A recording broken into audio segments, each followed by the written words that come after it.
저는 이 시간 하나님의 전을 버려두지 아니하리라, 하나님의 전을 버려두지 아니하리라 라는 제목으로 하나님 말씀을 전가하려고 합니다.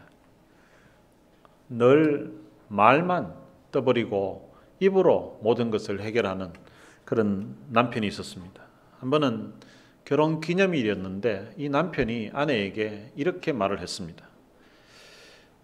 만일 나에게 1000개의 팔이 있다면 나는 그 1000개의 팔로 당신만을 안아줄 거야. 만일 나에게 1000개의 눈이 있다면 나는 그 1000개의 눈으로 당신만을 바라볼 거야. 만일 나에게 1000개의 입이 있다면 나는 그 1000개의 입으로 당신에게만 키스할 거야. 이렇게 이야기했습니다. 그랬더니 아내가 그 말을 듣더니 뻥 까지 말고 있는 거나 잘 쓰라고.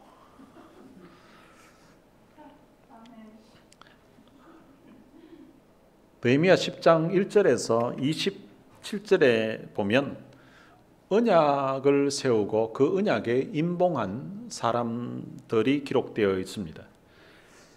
그들이 누군가 하면 방백들과 레위 사람들과 제사장들이라고 성경은 기록하고 있습니다. 이들은 백성들의 지도자들입니다. 그런데 오늘 본문에는 그 지도자들 외에 언약에 임봉했던 사람들 외에 그 남은 사람들은 어떤 일을 했는지, 또 어떤 언약을 했는지, 맹세를 했는지에 대해서 언약의 그 내용을 구체적으로 설명하고 있습니다. 28절에는 그 남은 백성들이 누군지를 구체적으로 기록하고 있습니다. 그 남은 백성과 제사장들과 레위 사람들과 그 남은 백성들 중에 제사장들도 있고 또 레위 사람들도 있습니다. 그리고 문지기들과 노래하는 자들도 있다고 합니다. 원래 이 문지기들과 노래하는 자들은 레위 사람들에 포함되는 사람들입니다. 그런데 아마 그 레위 사람들 중에 성전에서 봉사하는 그 제사에 종사하는 그런 사람들이 있는가 하면 또 그런 사람들과 구별해서 또 이렇게 기록한 것으로 보여집니다. 그리고 너디딤 사람들, 이 너디딤 사람들은 원래 가나안 원주민 중에 한 부족이었습니다. 그런데 이 사람들이 개종해서 이제 하나님의 백성으로, 이스라엘 백성으로 그렇게 살아가는 사람들입니다. 그리고 이방 사람과 절교하고 하나님의 율법을 준행하는 모든 자, 이방 사람들과 절교했다는 말은 이 사람들도 원래 이방 사람들이었는데 그들이 살던 나라에서 그 나라를 떠나서 이스라엘 백성들이 살고 있는 이 땅에 와서 그들이 같이 이제 하나님의 백성으로 사는 사람들입니다.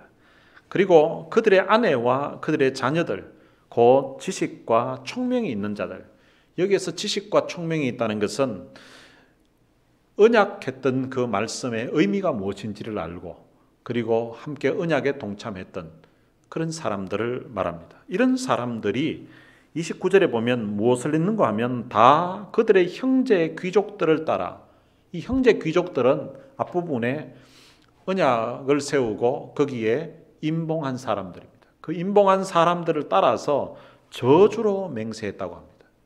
원래 임봉한 사람들이 그 가문의 대표들이었기 때문에, 대표가 임봉을 했기 때문에 그 가문에 속한 모든 사람들은 다 거기에 동참한 것과 동일합니다. 그럼에도 불구하고 이 사람들도 자기들이 저주로 맹세했다고 말합니다. 이 저주로 맹세했다는 것은 맹세를 할 때에 저주를 하면서 맹세하는 것을 말합니다. 어떤 식인가 하면 만약 내가 이 맹세를 지키지 않는다면 내가 저주를 받아도 마땅하다고, 자기 저주를 하면서 맹세를 하는 것입니다. 그러니까 하나님께 받은 그 은혜가 너무 감사해서 이제는 철저하게 하나님 말씀대로 살겠습니다. 만약에 내가 이 하나님의 말씀을 또 거역하고 하나님의 말씀을 지키지 않는다면 나는 저주를 받아도 마땅합니다 라고 하면서 자기 저주를 하면서 맹세하는 것입니다. 성경에 보면 이렇게 자기 저주를 하면서 맹세한 사람을 기록하고 있습니다. 마태복음 26장 74절에 보면 베드로가 예수님을 부인하는데 그가 저주하며 맹세하여 이르되 나는 그 사람을 알지 못하노라 라고 하였다고 성경은 기록하고 있습니다. 우리 성경에 보면 그가 저주하며 맹세하여 이르되, 그가 누구를 저주했는지 이게 목적어가 빠져 있습니다. 그런데 영어 성경에 보면 NIV 영어 성경에 이렇게 번역을 해놨습니다. Curse on himself.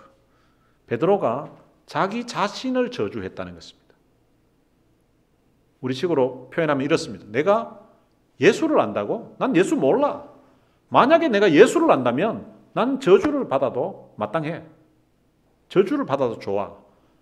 우리 한국식으로 하면 내가 그 사람을 안다고? 내가 그 사람 안다면 내 손에 장을 지진다. 내가 그 사람 안다고? 그러면 내가 벼락 맞아 죽어도 나는 싸다고. 뭐 이런 식의 자기 저주예요. 이런 자기 저주를 하면서 이제 맹세를 하는 것입니다. 그러니까 철저하게 내가 이 맹세를 지키겠다는 거죠.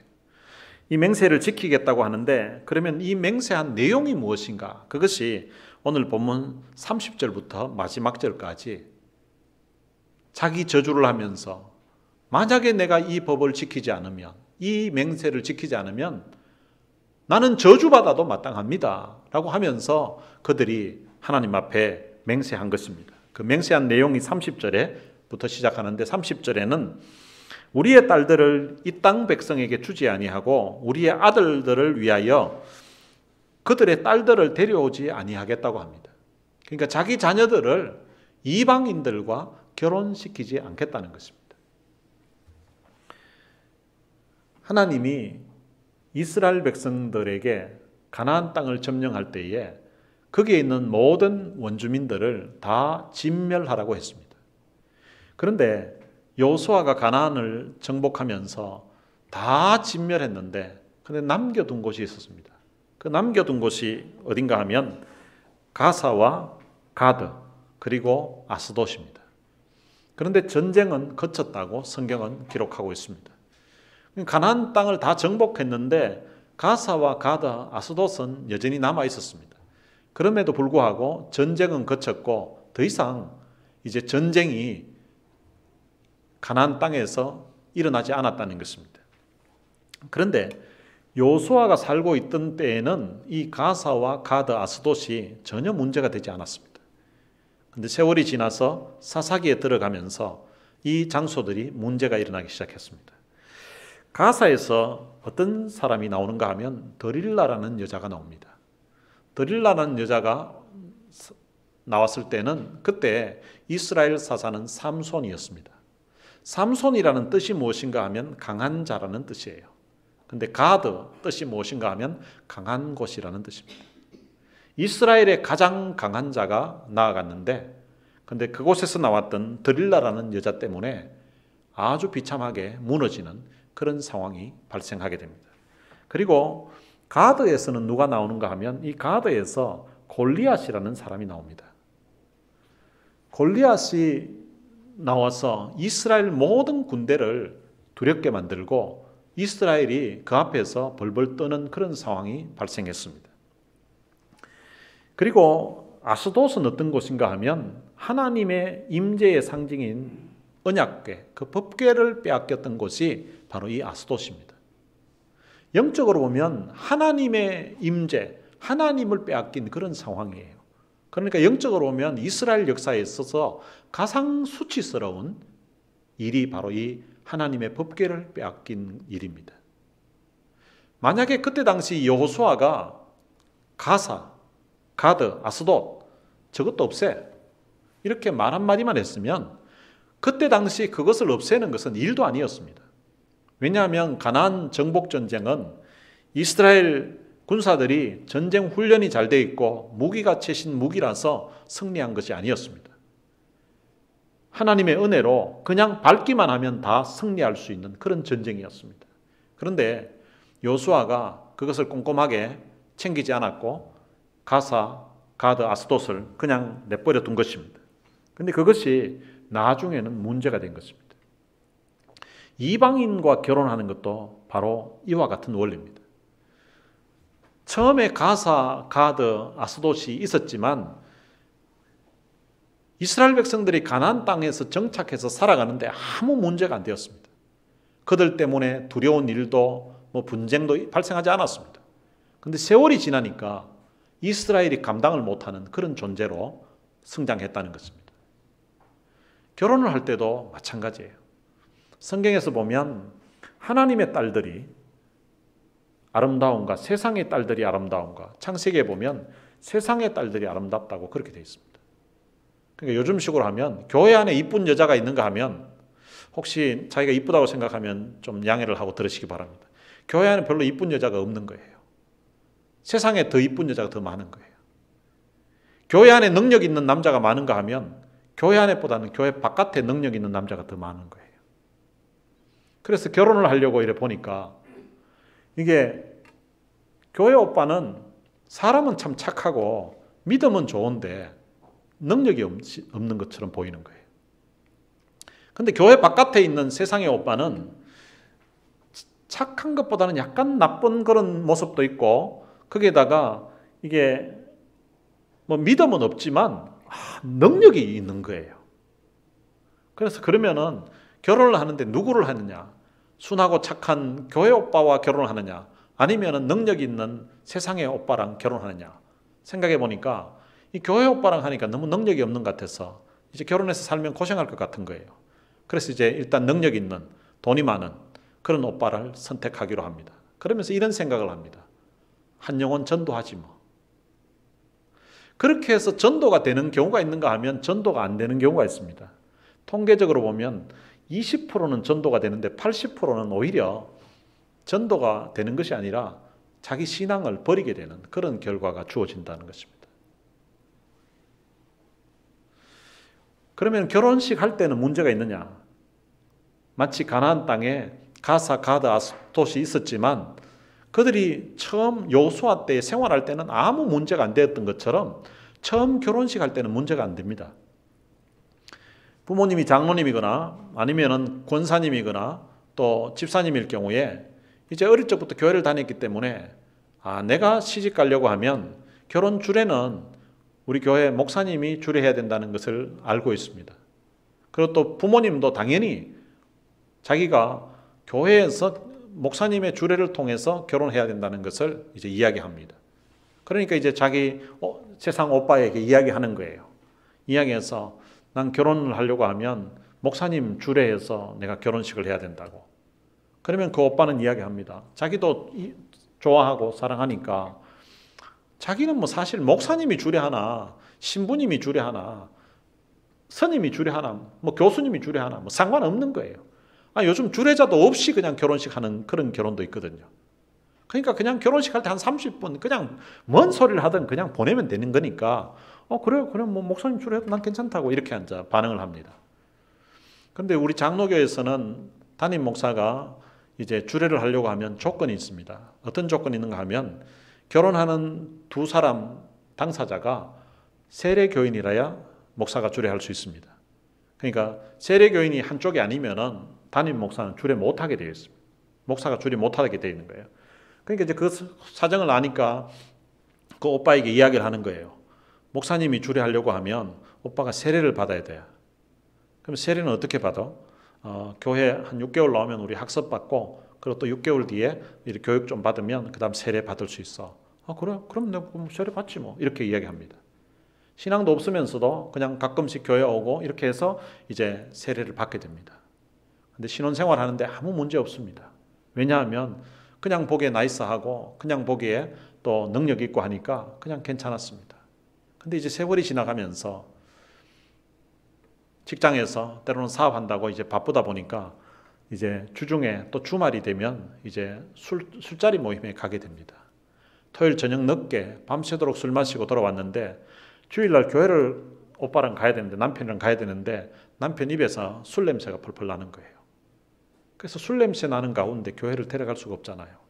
그래서 오늘은 나 혼자 가겠다고 해서 이제 혼자 오게 됩니다. 근데 그게 한 번이 아니라 이제 갈수록 그 숫자가 많아지는 거예요. 그래서 주일날 골프 모임이 있다. 주일날 거래처 사람을 만나야 된다. 직장 또 상사를 만나야 된다. 이러면서 주일날 자꾸 빠지게 됩니다. 이제 그러다가 이제 또 자녀가 생기게 됩니다. 자녀가 생기니까 이제 엄마만 자식과 함께 교회를 열심히 다니는 거예요. 근데 이제 남편은 이제 세월이 지나가 나면 아예 교회를 오지 않습니다. 그리고 나서 남편이 어쩌다가 일찍 왔는데 보니까 부인이 아니 뭐 수요 예배 갔다 그러고 뭐 교회 가서 뭐 모임이 있어가지고 안 보이는 거예요. 그러니까 자기가 일찍 왔는데 집에서 저녁을 차려놓을 줄 알았는데 안 보이는 거예요. 자, 그런 일이 몇 번 반복이 되면 이제 아내에게 아주 심각한 어조로 이야기를 합니다. 여보, 당신이 너무 교회에 그렇게 빠져 있는 것 같다고. 신앙생활에도 종교생활에도 좀 적당히 하라고. 그러면서 이제 아내에게 자꾸 신앙생활하는 것을 제재를 하려고 합니다. 그러다가 좀 더 지나게 되면 이제 밤에 이제 늦게 술이 취해가지고 오고 나중에는 이제 와이셔츠에 루즈가 이제 묻어 있고 이제 향수 냄새가 나고 막 이런 상황이 벌어집니다. 그러고 나서 이제 술도 그만 마시고 다른 이제 신앙생활 하자고 하면 이제 전혀 받아들일 생각이 없습니다. 오히려 남편이 아내에게 이야기합니다. 당신이 너무 교회에 빠져 있는 것 같아. 교회를 선택하든지 가정을 선택하든지 둘 중에 하나를 선택하라고 이렇게 이야기합니다. 그 정도 되면 부인 입장에서는 어릴 적부터 신앙생활을 했고 또 결혼한 지 이제 10년, 20년이 되어가면 이제 교회에서도 중요한 어떤 직책을 받게 되고 이제 교회에서도 아주 영향력 있는 그런 신앙인으로 서 있습니다. 자기가 신앙을 버릴 생각이 전혀 없습니다. 자, 그렇게 되다 보니까 이제 잘못하다가는 이혼해야 되는 그런 상황이 발생하는 거예요. 그러면 하나님 앞에 이제 눈물로 남편을 위해서 기도합니다. 하나님, 저 남편이 참 회개하고 돌아오게 해달라고 합니다. 사실은 남편은 하나님 품으로 온 적도 없었습니다. 그냥 세례 받아주러 그냥 잠깐 나간 거지 신앙생활을 한 적이 없는 거예요. 그러면서 하나님 앞에 눈물로 기도합니다. 하나님, 회개하고 예수 믿고 같이 신앙생활하게 해달라고. 근데 그게 안 돌아오는 경우가 있는가 하면 돌아오지 않는 경우가 많다는 것입니다. 왜 그런 일이 발생했는가? 처음부터 신앙 좋은 교회 오빠랑 결혼하지 않았기 때문에 그 문제가 발생했다는 것입니다. 이것을 오늘 본문에 나오는 이 이스라엘 백성들이 그들이 경험을 통해서 알게 된 거예요. 자기들이 이방인들과 결혼을 해보니까 자기 주변에 또 이방인들과 결혼하는 그런 사람들이 하나님을 제대로 섬길 수가 없는 거예요. 자기 생각에는 내가 이방인 여자와 결혼을 하더라도 남자와 결혼하더라도 그가 하나님을 섬기도록 하면 되지 않을까 생각했는데 그게 안 됐다는 것입니다. 사람 중에 최고로 지혜 있는 사람이라고 하면 솔로몬을 들 수 있습니다. 솔로몬은 하나님이 솔로몬 이전에도 이후에도 없는 그런 지혜를 주셨습니다. 그런데 그 솔로몬이 그 지혜를 가지고 뭘 했는가 하면 다른 나라와 이제 평화 협정을 맺는 거예요. 평화 협정을 맺을 때 어떻게 했는가 하면 그 나라의 공주와 국제 결혼을 하는 거예요. 나라끼리. 결혼을 하면서 그 나라 공주를 솔로몬의 이제 아내로 받아들이는 거예요. 근데 그런 것을 여러 나라를 그렇게 했습니다. 근데 이 아내가 오면서 그냥 온 것이 아니라 그 나라 신을, 그 나라 우상을 가지고 들어왔습니다. 근데 그렇게 해서 이스라엘 온 나라에 우상으로 가득 차게 되었던 것입니다. 솔로몬도 어떻게 통제가 안 됐던 일입니다. 그럼 솔로몬이 통제가 안 됐다면 그분은 힘도 있고 지혜도 있는 분인데 통제가 안 되었다면 일반 사람이 통제하기는 사실은 쉽지 않다는 것입니다. 그것을 이스라엘 백성들이 이제 알게 된 거예요. 그래서 하나님 앞에 그들이 결단을 합니다. 하나님, 저희 딸들을, 저희 아들들을 이방인들과 결혼시키지 않겠습니다. 하나님을 믿는 그런 믿음의 사람들 안에서 같이 자녀들을 결혼시키겠습니다. 라고 그렇게 하나님 앞에 맹세를 했습니다. 그리고 두 번째 한 맹세가 31절부터 나옵니다. 이들이 안식일과 안식년을 지키겠다는 것입니다. 안식일을 지킨다는 것은 이게 6일 동안 일을 하고 하루를 쉬도록 했습니다. 처음 이 안식일이 언제 나왔는가 하면 창세기에 나옵니다. 하나님이 엿새 동안 천지 만물을 다 창조하시고 일곱째 되는 날 안식하셨습니다. 그래서 이제 안식일이 처음 기원이 된 거예요. 창조를 하나님이 완성하시고 그 완성하신 다음에 이제 안식을 주신 거예요. 그리고 그 다음 이스라엘 백성들에게 출애굽 구원을 하나님께서 주시고 그 구원을 완성하시고 난 다음에 안식일을 지키게 하셨습니다. 지금 신약 개념에서는 저희들이 안식일을 지키지 않고 그 안식일의 정신으로 주일을 지키게 됩니다. 창조를 완성하고 안식일이 주어졌고, 그리고 출애굽에서 이스라엘이 노예 생활하던 그 애굽에서 구원을 완성한 다음에 안식일이 주어졌던 것처럼 예수 그리스도를 통하여서 그의 십자가의 죽음과 부활을 통하여서 우리의 구원을 완성하시고 그 완성하신 날, 그게 바로 주일인 거예요. 그래서 주일로 지금 우리가 지키게 되었다고 신학적으로는 그렇게 정의를 하고 있습니다. 이 안식은 원래 이스라엘 백성들이 애굽 땅에 살 때에는 안식이란 개념 자체가 없었습니다. 그들은 그곳에서 노예로 살았었기 때문에 주 7일 이른 아침부터 저녁 늦게까지, 아니 밤중에도 주인이 깨우면 일어나서 일을 해야 되는, 쉼이 없는, 안식이 없는 그런 삶을 살았습니다. 그런 백성들에게 하나님이 주 6일 동안만 일을 하고 하루는 쉴 수 있도록 그들에게 안식일을 주셨습니다. 그런데 안식일을 주셨는데 원래 이 사람들은 주 7일 일을 해야 먹고 살 수 있는 사람이었습니다. 그런데 하루를 쉬려고 하니까 하나님을 신뢰하는 믿음이 있어야만 쉴 수가 있습니다. 원래는 7일 동안 일을 해야 내가 생활이 계속되는데 하루를 쉬고 일을 하지 않아도 내가 살 수 있게끔 하나님이 안식일에 복을 주시겠다고 하셨습니다. 그 하나님을 믿어야 하루를 쉴 수가 있습니다. 원래는 6일 동안 일을 하고 그리고 7일째에도 내가 뭔가 일을 하게 되면 농사를 짓든지 남에게 밑에 가서 일을 하든지 하면, 농사를 하면 소출이 있을 것이고 남 밑에 가서 일을 하면 일당을 받을 것 아니에요. 그것을 받으면 소득이 생깁니다. 그러면은 사람들이 어떻게 생각하는가 하면 내가 노력해서 내 능력으로 살아간다고 하는 것입니다.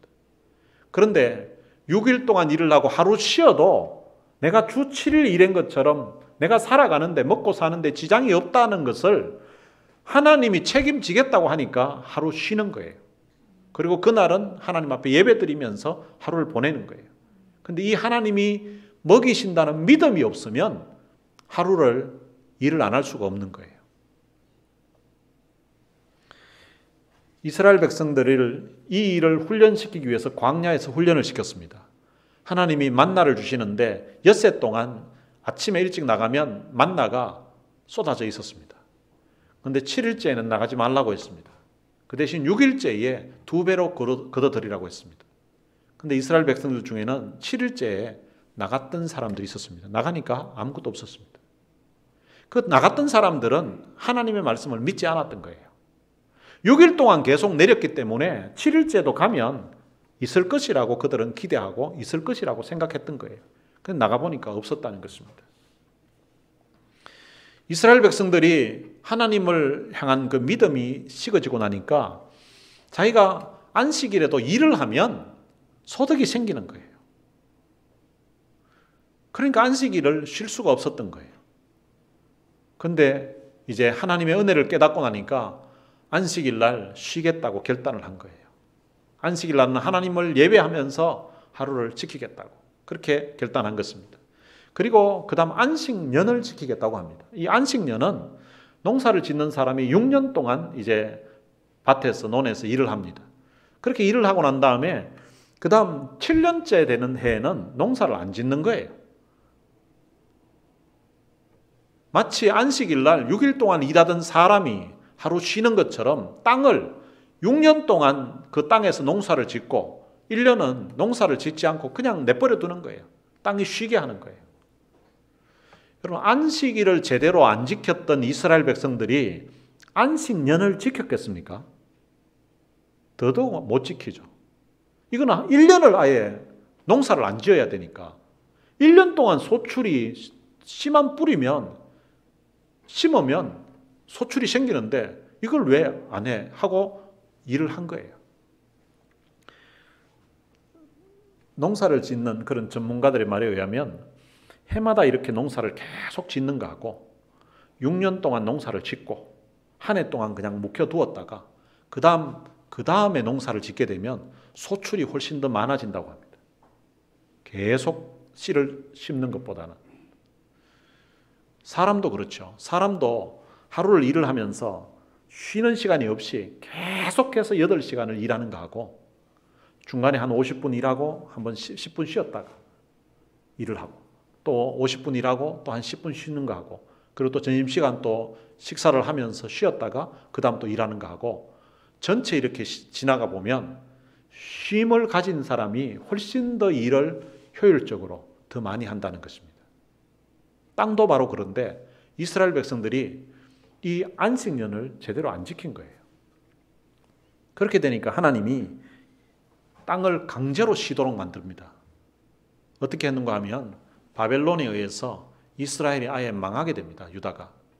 그렇게 해서 망하게 해서 70년 동안 포로로 가서 잡혀있게 됩니다. 그러니까 70년 동안 이스라엘 땅에는 농사를 짓는 게 없게 되는 거죠. 70년 동안 땅이 쉬었던 거죠. 아마 이스라엘 백성들이 가나안 땅에 들어가서 이제 망할 때까지 그 연도를 한번 계산해 보면 6년 농사 짓고 1년 쉬고 6년 농사 짓고 1년 쉬고 이렇게 해야 되는데 안 쉬고 그냥 쭉 지냈으니까 한꺼번에 다 그걸 몰아가지고 70년을 아예 땅이 쉬도록 그렇게 만들어준 것 같아요. 사람이 결단을 해서 쉬지 않으니까 하나님이 그냥 강제로 쉬게 그렇게 만들었다는 것입니다. 어떤 목회자 세미나에서 여러분들 교회는 교인들이 헌금 생활을 어떻게 하는지 그 헌금의 어떤 표준이 되는 11조에 대해서 교인들이 11조를 한 몇 퍼센트 정도의 교인들이 11조 생활하냐고 이렇게 강사가 목회자들에게 물었습니다. 그랬더니 어떤 목사님은 우리 교회는 교인들이 한 10% 정도가 11조 생활하는 것 같아요. 또 어떤 분은 우리 교회는 한 20% 정도 11조 하는 것 같다고. 또 어떤 분은 우리 교인들 중에 한 30% 정도는 11조 한다고 이렇게 이야기했습니다. 그 중에 한 분이 저희 교회는 한 50% 정도 교인들이 11조 생활한다고 하니까 목사님들이 다 놀랐습니다. 어떻게 교인들 중에 50%가 11조 하냐고.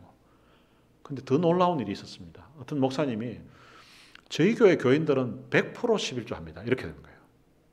아니, 세상에 어떤 교회가 100% 다 11조 하는가 생각하고 목사님 다 놀랐습니다. 그랬더니 그 목사님이 저희 교인 중에 한 30%는 자기들이 자원해서 11조를 하고요. 나머지 70%는 하나님이 그냥 11조를 걷어가시는 것 같더라고요. 11조 안 했더니 병원비로 그리고 사고 나서 수술비로 고장나서 비로 이것저것 해가지고 다 그렇게 피해를 보고 그러면서 돈이 다 들어간다는 거예요. 마치 70년 동안 땅을 하나님이 강제적으로 바벨론에 망하게 해서 땅이 쉬게 만들었던 것처럼 하나님이 하나님의 것을 안 내고 하니까 하나님이 다른 방법으로 다 빠져나가게끔 그렇게 하시더라고 그렇게 이야기한 것입니다. 그러니까 이 사람들이 이제 안식년을 지키겠다고 하고 거기에다가 또 뭘 하는가 하면 모든 빚을 탕감하겠다고 합니다. 이스라엘에서는 삶이 어려워져서 빚을 지게 되면 이제 뭘 담보를 잡아야 되는데 자기 땅을 주고 이제 돈을 빌리고 그렇게도 안 되면 자기 몸이 이제 자녀들을 종으로 팔기도 하고 또 정 안 되면 자기가 종으로 가기도 합니다. 그렇게 해서 이제 집안에 종들이 있는 거예요. 근데 이제 6년 동안 종살이를 했잖아요. 그럼 이제 7년째 되는 해가 되면 이 종들을 그냥 풀어주는 거예요. 빚이 있는 것도 다 탕감해 주는 거예요. 지금까지는 이 이스라엘 백성들이 그렇게 하지 않았다는 것입니다. 그런데 그 빚을 이제 탕감해 주겠다고 합니다. 그러니까 엄청난 결단을 한 거죠. 자기들이 이렇게 하겠다고. 거기에다가 32절부터 34절에 보면 성전과 제사를 위해서 헌금과 헌물을 드리겠다고 하나님 앞에 맹세를 합니다. 그리고 그 이후에 35절에서 38절에 보면 첫 열매를 하나님 앞에 구별해서 드리겠다고 합니다. 사람도 그리고 짐승도 첫 열매 그리고 식물도 첫 열매를 하나님 앞에 드리겠다고 합니다. 그리고 38절에서는 11조를 하나님 앞에 드리겠다고 합니다. 원래 이 11조의 율법에서의 그 기원을 보면 처음에 가나안 땅을 정복하고 난 다음에 하나님이 땅을 분배를 해 주었습니다. 각 지파마다. 이스라엘은 12지파가 있는데 이 땅을 12지파니까 12개로 나누어서 줘야 되는데 11개로 나누어 가지고 지파들마다 나눠준 거예요. 그리고 그 땅에서 이제 농사를 짓고 생활하도록 했습니다. 그런데 다른 지파들은 다 땅을 줬는데 레위 지파는 땅을 분배해 주지 않았습니다. 이 레위 지파에는 제사장들도 있고 그 안에 레위인들이 있습니다. 제사장들은 제사 지내는 일을 하는 거고 레위인들은 그 안에서 성전에서 노래하는 사람도 있고 성전을 봉사하고 문지기부터 성전에서 일을 하고 그리고 또 이 사람들 중에는 백성들을 가르치는 그런 성경 연구를 하는 그런 학자도 있고 가르치는 일을 직접 하는 사람들도 있습니다. 그런데 이런 사람들은 어떻게 생활하도록 했는가 하면 11지파에서 자기들의 소득 중에 10분의 1을 바치게 해서 그 11지파에서 10분의 1씩 바친 그걸로 제사장들과 그리고 이 레위인들이 생활하도록 한 것입니다. 그런데 처음에는 그게 이제 진행이 되었었는데 이 이스라엘 백성들이 하나님을 향한 그 믿음이 떨어지고 신앙이 식어지다 보니까 이 11조를 하던 사람들이 11조를 안 하는 거예요. 11조를 안 하게 되니까 제일 첫 번째 어떤 문제가 생기는 거 아니까 레위 지파 사람들이 수입이 없어지는 거예요. 레위 지파 사람들은 농사를 짓는 것이 아니라 성전에서 봉사하고 제사하는 일을 하고 백성들을 가르치는 일을 하고 하나님을 찬양하는 이런 일들을 하는데 그런데 11조를 안 갖다 주니까 이들이 생활할 수가 없는 거예요. 생활을 못하니까 성전에서 제사나 성전의 일만 할 수가 없는 거예요. 생계가 안 되니까. 그래서 제사장도 레위인들도 다 먹고 살아야 되니까 이제 성전 일을 못하게 되고 이제 자기 먹고 사는 일에 이제 바쁘게 그렇게 생계를 유지하면서 살았습니다. 그러다 보니까 하나님의 성전은 이제 버려둔 채로 있었던 거예요. 아무도 찾아가는 사람도 없고 찾아가는 사람이 없으니까 제사 드릴 일도 없고 그렇게 버려둔 채로 그렇게 지냈습니다. 그런데 이번에 이 사람들이 하나님의 은혜를 깨닫고 나니까 그리고 하나님의 말씀을 듣고 하나님 앞에 예배드리면서 너무 큰 은혜를 받고 이런 예배드리면서 하나님과의 관계가 회복되니까 이 예배가 얼마나 소중하다는 것을 제사가 얼마나 소중하다는 것을 그리고 하나님의 전이 얼마나 소중하다는 것을 그들이 깨닫게 되었습니다. 그래서 우리가 이렇게 예배드리면서 이렇게 큰 기쁨이 있고 하나님과 이렇게 교제하면서 이런 큰 기쁨이 계속 유지되려고 하면 성전이 든든하게 있어야 되고 깨끗하게 있어야 되고 성전에서 우리가 제사 드리고 싶을 때에 언제든지 성전에 찾아오면 제사장님들이 있어야 되고 그리고 레위인들이 있어야 되는구나. 우리가 이때까지 11조를 드리지 않아서 이들이 성전에서 일을 할 수가 없었구나 하는 것을 깨닫게 된 거예요. 그래서 하나님 앞에 그들이 11조를 바치겠다고 맹세를 한 것입니다.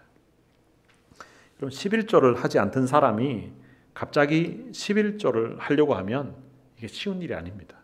이게 금액이 적은 금액이 아니잖아요. 근데 이들이 하나님 앞에 11조를 하겠다고 결단을 하는 거예요. 오늘 본문에 보면 11조뿐만 아니라 천열매도 있고 또 여러 가지 것들을 하나님 앞에 이제는 제대로 율법이 정한 대로 바치겠다고 그렇게 그들이 자기 저주를 하면서 내가 만약에 앞으로 이것을 바치지 않으면 하나님 나 저주받아도 마땅합니다. 하나님 나 심판해도 저주하셔도 괜찮습니다. 라고 자기 저주를 하면서 하나님 앞에 맹세를 한 것입니다. 진정한 회개는 지갑이 회개를 해야 진정한 회개를 하는 것입니다. 하나님 앞에 진정한 헌신도 지갑이 헌신을 해야 진정한 헌신을 하는 것입니다. 이스라엘 백성들이 바벨론에서 처음 이제 포로로 있다가 본국으로 돌아왔을 때에는 그때 고레스 왕이 너희들이 이제 예루살렘으로 가서 여호와의 성전을 짓고 하나님을 섬기면서 살라고 했습니다. 그런데 그들이 이제 막상 오니까 일단은 자기 집이 있어야 되잖아요. 자기 집을 세우고 그리고 땅을 일궈야 먹고 살 수가 있잖아요. 이제 농사를 짓고 땅을 일궜습니다. 그리고 이제 어느 정도 살만하게 되었으면 이제는 그들이 자유의 몸으로 왔으니까 이제 거기에서 여호와의 성전을 지어야 되는데 이 사람들이 성전을 짓지 않았습니다. 자기 집만 계속 호화롭게, 자기 집만 멋있게 자꾸 꾸미고 하나님의 전은 버려둔 채 황폐한 대로 그대로 있었습니다.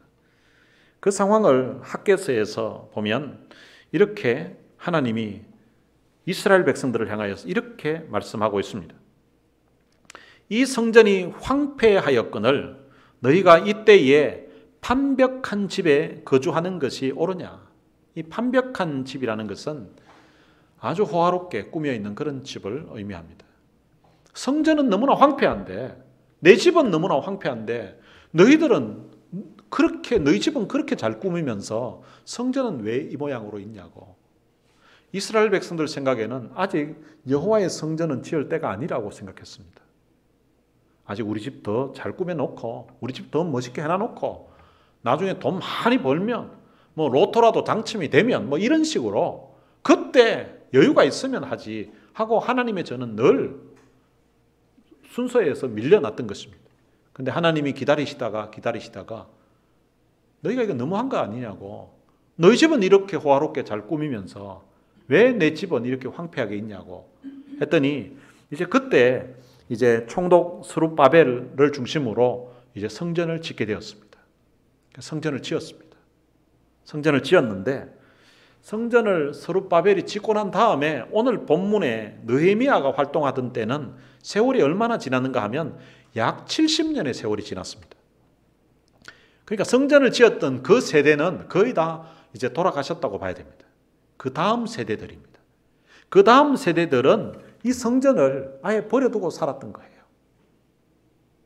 성전을 방치한 채 버려두고 살다가 이번에 그들이 말씀 듣고 깨닫게 되면서 이 하나님의 전이 얼마나 소중하다는 것을 깨닫게 되고 하나님 앞에 예배드리는 것이 얼마나 우리 인생에 우리 나라에 중요하다는 것을 그들이 깨닫게 되면서 하나님, 이제는 우리 자녀들 이방인들과 결혼시키지 않겠습니다. 이제는 철저하게 안식일 지키면서 살겠습니다. 그리고 안식년도 저희들이 지키면서 살겠습니다. 그리고 빚진 사람 있으면 7년째 됐는데도 못 갚으면 우리 다 탕감해 주겠습니다. 그리고 하나님 앞에 철저하게 11조 우리가 드리고 하나님 앞에 믿음으로 살리겠습니다. 자기 저주를 하면서 그렇게 맹세하고 신앙생활을 하겠다고 결단한 것입니다. 하나님의 은혜를 받기 전에는 하나님의 전이 방치되어 있었는지 버려둔지도 몰랐습니다. 그런데 은혜를 받고 나니까 하나님의 전이 너무나 소중하다는 것을 깨닫게 되었습니다. 우리도 마찬가지인 것 같아요. 이스라엘 백성들이 신앙생활을 회복하게 되면서 가장 중요하게 생각했던 것이 바로 하나님의 전이었습니다. 우리가 신앙생활하면서 은혜 받고 나면 중요하게 생각하는 것이 무엇인가 하면 바로 그게 교회라는 것입니다. 이 교회는 주님이 이 땅을 떠나시면서 자기 몸을 남겨두고 가셨는데 바로 이 교회를 바로 주님의 몸이라고 그렇게 표현하셨습니다. 사도 바울은 골로새서 1장 24절에서 이런 고백을 합니다. 나는 이제 너희를 위하여 받는 괴로움을 기뻐하고 그리스도의 남은 고난을 그의 몸된 교회를 위하여 내 육체에 채우노라. 주님이 당하셨던 것 같은 그런 고난을 자기가 당하면서 이 주님의 몸된 교회를 위하여서 자기 몸으로 감당한다고. 골로새서를 쓸 때 사도 바울은 어디에서 썼는가 하면 옥중에서 썼습니다. 이 교회를 위하여서 옥에 갇히는 이런 고난도 자기는 기쁨으로 감당한다고 고백한 거예요. 사도행전 20장 24절에 보면 사도 바울은 이런 고백을 합니다. 내가 달려갈 길과 주 예수께 받은 사명 곧 하나님의 은혜의 복음을 증언하는 일을 마치려 하면은 나의 생명조차 조금도 귀한 것으로 여기지 아니하노라.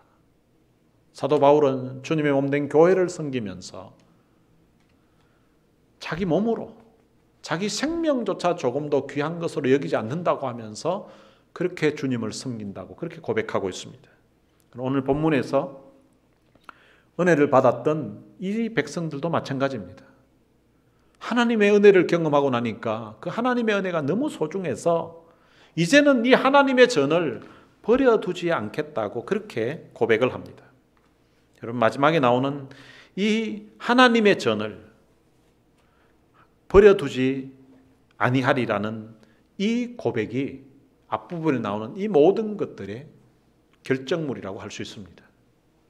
하나님, 이제는 하나님의 전을 사랑하며 살겠습니다. 이제는 이 하나님의 전이 황폐해지도록, 이제는 이 하나님의 전에서 하나님만 홀로 우리를 그냥 기다리시도록 그렇게 하지 않겠습니다.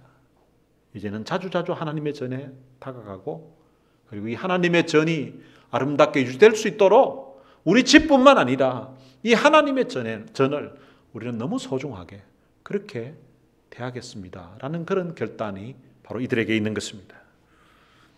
오늘 우리들도 하나님의 은혜를 깨닫게 되면서 교회가 얼마나 소중하다는 것을 우리가 깨닫게 됩니다. 그래서 오늘 이 본문에 나오는 이스라엘 백성들이 자기 저주를 하면서까지 철저하게 하나님 말씀대로 살겠습니다. 그리고 하나님의 전을 버려두지 않겠습니다 라고 그렇게 결단하고 맹세하는 것처럼 오늘 여러분 가슴에도 십자가의 그 귀한 사랑을 생각하고 우리를 위해서 하나밖에 없는 아들을 주셨던 그 하나님의 그 크신 은혜를 생각하면서 주님의 몸된 이 교회를 여러분들의 생명처럼 하나님의 전을 사랑하고 섬기면서 오늘 본문에 나오는 이 이스라엘 백성들이 우리가 우리 하나님의 전을 버려두지 아니하겠다고 그렇게 고백하는 것처럼 주님의 몸된 교회를 내가 버려두지 않겠다고, 내가 사랑하며 살겠다고 그렇게 고백하고 섬기는 여러분들이 되시기를 주님의 이름으로 축복합니다. 오늘 들은 말씀을 생각하면서 같이 찬양을 한 곡 부르겠습니다. 이름 없이 빛도 없이라는 찬양입니다. 하나님을 따른다는 것이 너무 힘들고 고통의 길이라 해도 돌아서지 않겠네. 주님 십자가 날 위해 지셨듯이 하나님을 따른다는 것이 때론 핍박과 조롱을 당한다 해도 멈춰서지 않겠네. 주님 갈보리 날 위해 가셨듯이. 가사의 의미를 생각하면서 나도 이 주님 위해서 참 내 마음을 드리고 내 삶을 드리고 내 목숨까지라도 예수 날 위해 죽으셨으니 나도 예수 위해 죽겠다는 그런 결단하면서 함께 불렀으면 좋겠습니다.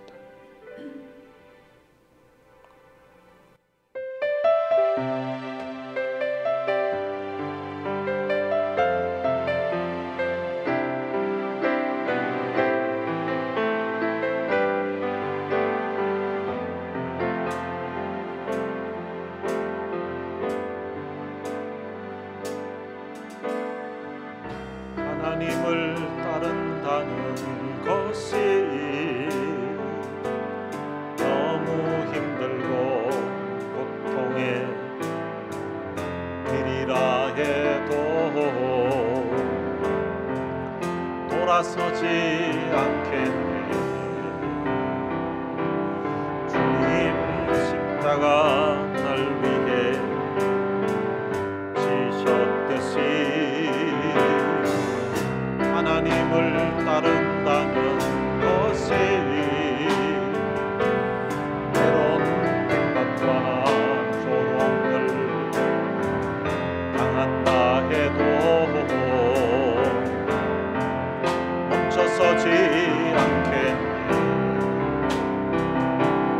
주님 갈보리 날 위해 가셨듯이 사람들은 나에게 말하지 좀 더 편하고 넓은 길로 오라고. 하지만 난 그들에게 말하지 이 길만이 생명의 길이라고. 없이 빛도 없이 어떤 대가도 없이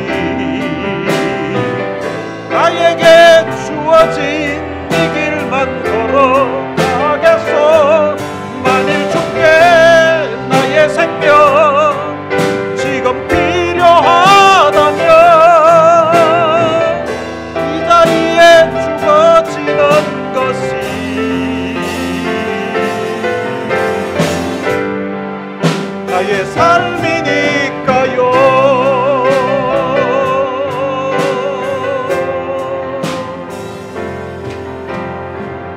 하나님을 따른다는 것이 너무 힘들고 고통의 길이라 해도 돌아서지 않겠네. 주님 십자가 날 위해 지셨듯이 하나님을 따른다는 것이 때론 핍박과 조롱을 당한다 해도 멈춰서지 않겠네. 주님 갈보리 날 위해 가셨듯이 사람들은 나에게 말하지 좀 더 편하고 넓은 길로 오라고. 하지만 나는 그들에게 말하지 이 길만이 생명의 길이라고. 흠 없이 빛도 없이 어떤 대가도 없이 나에게 주어진 이 길만 걸어가겠소. 만일 주께 나의 생명 지금 필요하다면 이 자리에 죽어지는 것이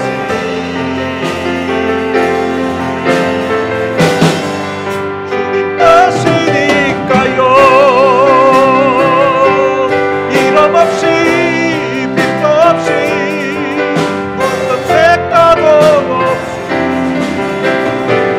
나에게 주어진 이 길만 걸어가겠소. 만일 주께 나의 생명 지금 필요하다면 이 자리에 죽어지는 것이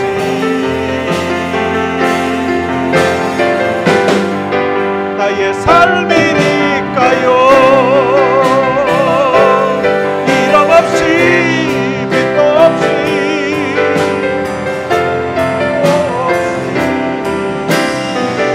나에게 주어진 이 길만 걸어가겠소. 만일 주께 나의 생명 지금 필요하다면 이 자리에 죽어지는 것이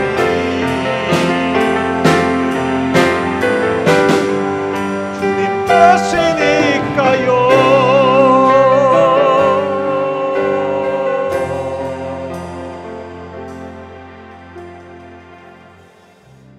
오늘 들은 말씀을 생각하면서 오늘 이 본문 속에서 자기 저주를 하면서 하나님께 받은 사랑, 하나님께 받은 은혜가 너무 감사해서 하나님 이제는 철저하게 이렇게 믿음으로 살겠습니다. 내 자녀들을 이방인들과 결혼시키지 않고 하나님 앞에 철저하게 안식일을 지키고 안식년을 지키고 그리고 하나님 앞에 참 철저하게 11조 생활하면서 믿음으로 살겠습니다. 만약에 내가 이런 맹세를 하나님 지키지 못하게 된다면 하나님 내가 저주를 받아도 마땅합니다. 하나님 저주를 하셔도 좋습니다 라는 그런 결단을 하면서 하나님 앞에 믿음으로 살 것을 다짐합니다. 오늘 우리들도 이런 비장한 결단, 각오를 하고 믿음으로 살았으면 좋겠습니다. 어쩌면 앞으로 우리가 살아가야 될 시대는 지금까지 살아왔던 그 시대보다도 신앙생활하기가 더 어려울지도 모르겠습니다. 하나님이 우리를 위해서 하나밖에 없는 아들을 십자가에 내어주셨던 것처럼, 그리고 주님은 우리를 위해서 자신의 생명조차 아끼지 아니하고 십자가에 자신의 몸을 내어주셨던 것처럼 예수 날 위해 죽으셨으니 나 또한 예수 위에 죽는다는 그런 결단과 각오를 하면서 우리가 믿음 생활을 했으면 좋겠습니다. 오늘 들었던 말씀 생각하고 그리고 오늘 함께 불렀던 이 찬양 가사를 생각하면서 하나님, 나도 이름 없이 빚도 없이 살더라도 만일 주께서 나의 생명 지금 필요하다면 이 자리에 죽어지는 것이 나의 삶이라고, 나의 주님 뜻이라고 이렇게 고백하면서 믿음으로 하나님 바라보며 살겠다는 그런 결단의 기도를 이 시간 같이 드렸으면 좋겠습니다. 우리 다 같이 들은 말씀 생각하면서 통성어로 기도하시겠습니다. 살아계신 아버지 하나님, 은혜를 감사합니다. 많은 사랑 가운데 저희들을 선택하여서 하나님의 귀한 자녀로 삼아주신 것 참으로 감사합니다. 하나님, 우리를 불쌍히 여기시고 우리에게 긍휼을 주셔서 땅의 많은 사람들 가운데 하나님의 귀한 자녀가 되게 해주신 것 참으로 감사합니다. 이스라엘 백성들이 애국 땅에서 종살이 하다가 그리고 또한 바벨론의 포로로 생활하다가 자유를 얻었답니다. 오늘 우리들은 사탄의 권세 아래에서 죄의 종로로 타다가 하나님, 우리가 예수 그리스도의 그 보혈의 피를 통하여서 우리가 죄사함 받고 하나님의 거룩한 자녀가 되게 해주신 것 참으로 감사합니다. 하나님, 이 땅에서 살아가는 동안 하나님의 자녀로서 믿음으로 살겠다고 결단하고 살아왔지만 하나님의 전을 저희들이 소홀히 대하고 하나님의 전을 하나님 방지하게 두고 살았던 그런 주님, 우리의 허물을 주님 용서해 주시기를 원합니다. 오늘 본문에 나오는 이스라엘 백성들이 하나님의 말씀의 의미를 깨닫고 하나님의 은혜를 깨닫고서 하나님 자기 저주를 하면서 정말로 믿음으로 살 것을 다짐하고 결단하고 자녀들을 이방인들과 결혼시키지 않고 안식일과 안식년을 지키고 그리고 믿어진 사람들이 있다면 그는 다 탕감해 주겠다고 결단을 하고 하나님 앞에 참 헌금과 헌물을 11조를 드리면서 살겠다고 그렇게 결단하고 있는 것처럼, 그러면서 하나님의 전을 결코 보여주지 않겠다고 그들이 결단하는 것처럼 하나님, 오늘 우리 또 말씀 들으면서 우리의 마음에 그런 주님 깨달음이 있게 해주시기를 원합니다. 하나님, 우리도 하나님 앞에 결단하고 믿음으로 살아가게 해주옵소서. 하나님, 우리에게 회개의 영을 주시기를 원합니다. 오늘 본문의 이스라엘 백성들이 금식하면서 회개하면서 하나님 앞에 부르짖으면서 그렇게 결단하고 비장한 각오를 하고 목숨 건 그런 언약지 하나님 목숨 건 인봉식을 하고 그리고 또한 모든 성도들 백성들은 하나님 앞에 믿음으로 결단하고 자기의 저주를 하면서 하나님 앞에 맹세하고 말씀대로 살겠다고 율법이 정했던 그 규정대로 규례대로 살겠다고 결단했던 것처럼 하나님, 우리도 주님 믿음으로 결단하게 해주옵소서. 하나님, 마당만 밟는 그런 사람들이 아니라 정말로 믿음으로 결단하고 하나님 앞에 살아가는 저들이 될 수 있도록 해주옵소서. 지금까지는 저희들이 그냥 하나님의 전을 버려두고 그렇게 생활했다면 하나님, 이제는 믿음으로 결단하고 믿음으로 살아가는 저들이 삶이 될 수 있도록 하나님이 은혜를 주시고 하나님이 복을 주시기를 원합니다. 살아계신 아버지 하나님, 이름 없이 빚도 없이 갚아할지라도 하나님, 이 땅에서 주님 우리에게 요구하시면 이름 없이 빚도 없이 주를 위해 믿음으로 살아가는 주님의 삶이 될 수 있도록 은혜를 베풀어 주옵소서. 하나님, 지금까지 소홀하게 대하고 허물을 주님 용서해 주시고 주의 긍휼과 자비를 베풀어 주시기를 원합니다. 하나님이 은혜를 주셔서 저희들이 믿음으로 온전히 설 수 있도록 하나님 도와주옵소서. 하나님이 말씀 듣는 이들에게도 하나님이 성령으로 역사해 주시고 성령으로 감동해 주시기를 원합니다. 하나님, 이스라엘 백성들이 결단했던 것처럼 오늘 우리도 비장한 각오로 결단이 있게 하시옵소서. 하나님, 그래서 믿음으로 결단하고 믿음으로 온전히 서는 저희들 될 수 있도록 해주옵소서. 세월이 갈수록 주님, 신앙생활하기는 더욱더 어려워질 것 같은데 그런 어려운 때에 하나님, 우리의 믿음을 잃지 않도록 하나님 도와주시고 하나님 앞에 비장한 각오로 예수 날 위해 죽으셨으니 나 예수 위에 죽노라라고 고백했던 박만준 장로님처럼 우리도 하나님 앞에 믿음으로 결단하게 해주시고 믿음으로 살아가는 저들의 삶이 될 수 있도록 은혜를 베풀어 주옵소서. 이 시간 함께 기도하는 우리 사랑하는 모든 성도들을 주님 축복해 주십시오. 하나님, 저들 마음에 하나님 믿음의 결단이 먼저 일어나게 해주옵소서. 유튜브를 통하여서 말씀을 들은 이들에게도 하나님이 역사해 주시기를 원합니다.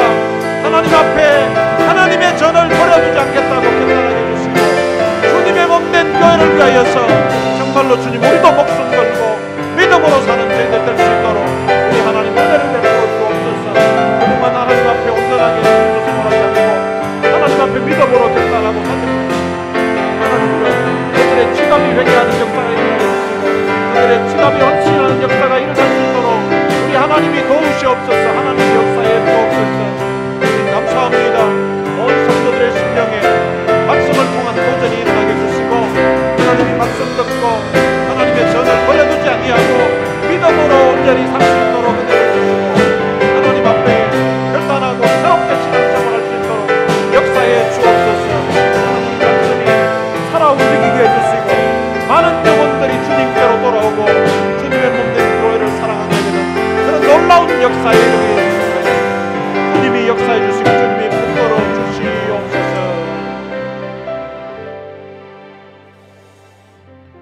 하나님 아버지 은혜를 감사합니다.